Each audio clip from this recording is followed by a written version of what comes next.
उनमें मन लगाना चाहिए मुक्ति के उपाय के लिए। और फिर मैं तुम्हें आगे धीरे धीरे बहुत सारे प्रसंग सुनाऊंगा। ये तो एक शुरुआत है, पर शुरुआत आसन से ही होती है। फिर आसन पे बोले भगवान का नाम सुमिरन करना चाहिए। भगवान के नाम में सब कुछ है, वो बीज है। जैसे एक बीज होता है ना, एक कोई आपको सेव फल दे, एप्पल, अब उसमें कहे कि इसमें कितने एप्पल हैं, एक एप्पल को दिखा के बोले कि कोई कितने एप्पल, तो यूं तो सामान्य दिखेगा कि ये एक ही है, और उसके अंदर बीज होते हैं। अगर वो एक बीज को लगाया जाएगा तो उसका एक वृक्ष बनेगा, और उस वृक्ष में बहुत सारे फल लगेंगे। फिर उन फल के बीज के और बीज होंगे, ऐसे वो तो अनंत गुना हो जाएगा। ऐसे ही भगवान का सिर्फ एक बीज, एक नाम ही वो अनंत तक पहुंचा देता है। खाली एक मंत्र को साध रखो, एक सधे सब सधे, और सब साधे सब जाए। संसार को सब साधने में लगे हैं कि ये इनके यहाँ ये मतलब मुंडन है तो यहाँ जाना है, यहाँ इसकी सगाई है तो वहां भी जाना है, इसका ब्याह है वहां भी जाना है, उसके लिए सब समय निकाल लेंगे। यहाँ दाल बाफले बने तो वहां जाना ही पड़ेगा, है ना। घर में नाश्ता भी उस दिन नहीं बनाएंगे कि नहीं अच्छे से थोड़ा हो जाए, वहां अच्छे से खाना है दवा। पर माला मतलब ये संसार को साधने में, सब करने में, संसार को सब साधने में लगे, संसार को सब पाने में लगे हैं। पर संसार कभी किसी को जब भी मिला है आधा अधूरा मिला है, पूरा किसी को नहीं मिला है।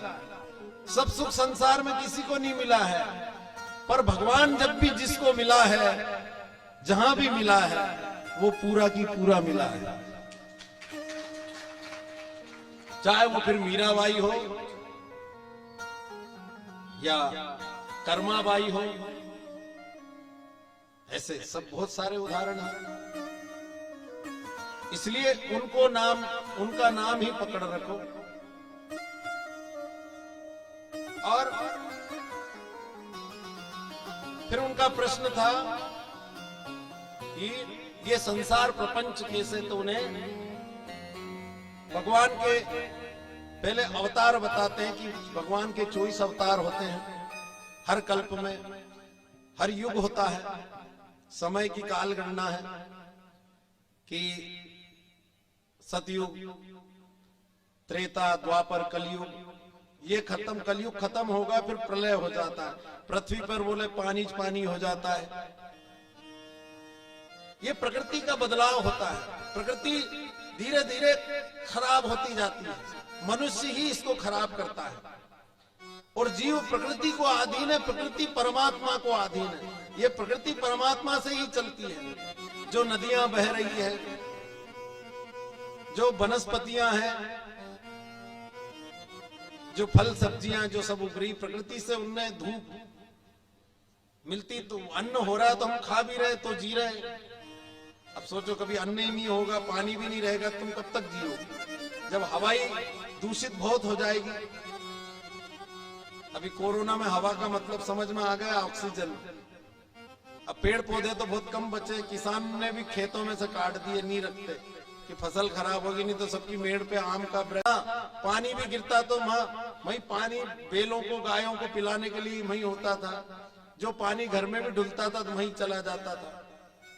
नदी में भी जाए तो वो उतना गंदा नहीं होता था। अब हम एसिड से तो रोज बाथरूम धो रहे हैं, रोज 2-2 लीटर 4-4 लीटर उसमें एसिड डालते हैं। एक घर में सोचो कितना एसिड वो बाथरूम में, हर घर में महीने भर में कम से कम 2-4 लीटर तो एसिड डाल ही देते हैं। तो हर घर में कितना वो पृथ्वी में जा रहा है एसिड। वही नदियों में जाता है, वही नालों से होके फिर नदियों में से समुद्र में जा रहा है। तो प्रकृति दूषित होती जाती है तो वो बिगड़ जाती है। फिर एक साथ बोले गर्मी हो जाती है। जैसे आप देखते हो कि पहले जब आप लोग ही छोटे, मेरे देखने में ही मुझे पता है, जब मैं छोटा सा था तो हम 7-7, 8-8 दिन घर से बाहर नहीं निकल पाते थे, इतना पानी गिरता था, झड़ी लगती थी।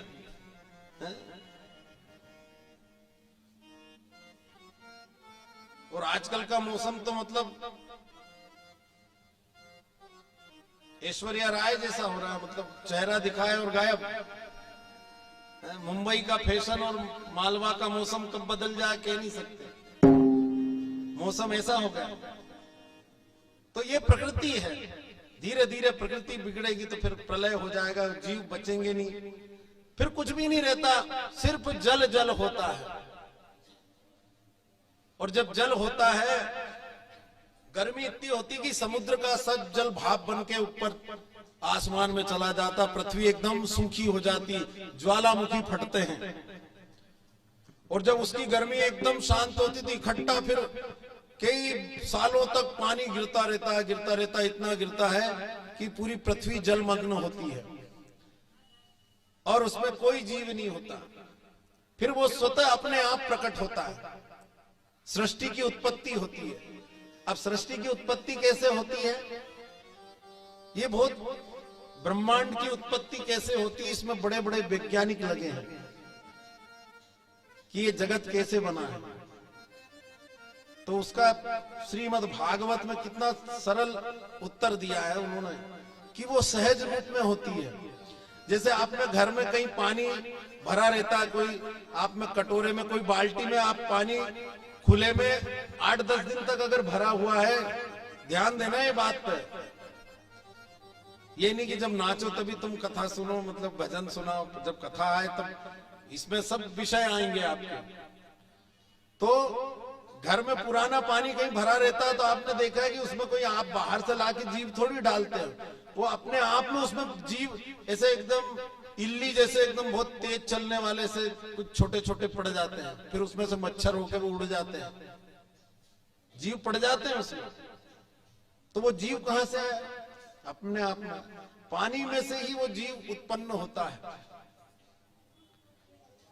बोले वही नीर से उत्पन्न हुआ, इसलिए उसका नाम नारायण पड़ा, नीर धातु से नारायण नाम हुआ। बोले और हम भी वैसे ही उत्पन्न हुए, जैसे आपका बच्चा होता है, किसी भी ग्रस्त आश्रम में जो बालक होता है वो कैसे होता है, बोले माता का और पिता का रज जो होता है वो जल रूप में होता है।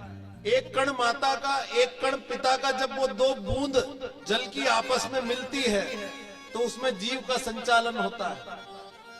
अच्छा, जो बच्चा रहता है वो काय में रहता है, जल में ही तो रहता है, वो एक तरीके का पानी रहता है। जो गर्भाशय रहता है, गर्भ कैसे बनता है, वो पूरा पानी पानी होता है, उसके अंदर पानी की पूरी थैली बन जाती है उसके गोल, जैसे पृथ्वी है वैसे। फिर वो एक जरा से मूंग बरोबर, फिर वो चने बरोबर, फिर बोर बरोबर, फिर अंगूठे बरोबर, फिर गेंद बरोबर, फिर उसके नाक, कान, शिख ऐसे बनते हैं। और फिर वो जन्म ले लेता है तो फिर बोलना सीखता है, रोना सीखता है, सुनना सीख जाता है, समझना सीखता है।